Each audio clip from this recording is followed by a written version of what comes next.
Nous sommes à Marcheprime en Gironde, où se situe l'EHPAD La Mémoire des Ailes, dont Thierry Lebrun est le médecin coordonnateur. Ce gériatre, soucieux de la qualité délivrée en maison de retraite, réalise par ailleurs des évaluations externes pour d'autres établissements. Quels sont les principaux freins au bien-être des résidents en EHPAD ? Le manque de moyens humains et financiers est une réalité incontestable. Pour autant, ouvrir les vannes largement pour alimenter les établissements ne suffira pas à garantir une qualité et un bien-être pour nos résidents. Il est important de valoriser, d'organiser le temps et le temps passé aux accompagnements. Donc c'est la planification qui, à mon avis, permettra d'améliorer tout ça.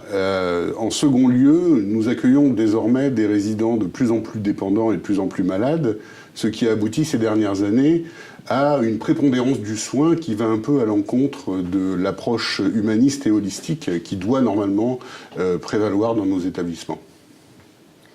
Que répondriez-vous à une équipe d'EHPAD qui se demande par où il faut commencer pour améliorer ce bien-être ?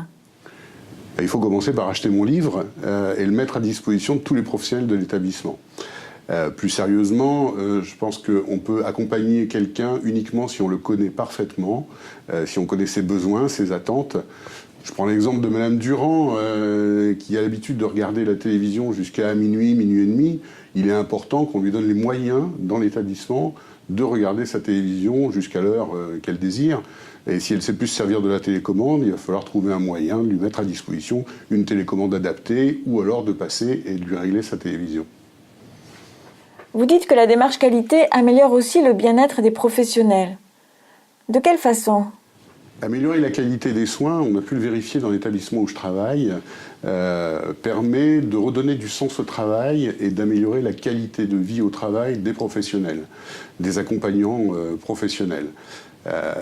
Ça peut se vérifier en regardant le turnover qui malheureusement prévaut dans nombre d'établissements et l'absentéisme qui est souvent très fréquent. Nous avons pu vérifier que l'amélioration de la qualité des soins a diminué grandement les chiffres de l'absentéisme et le turnover.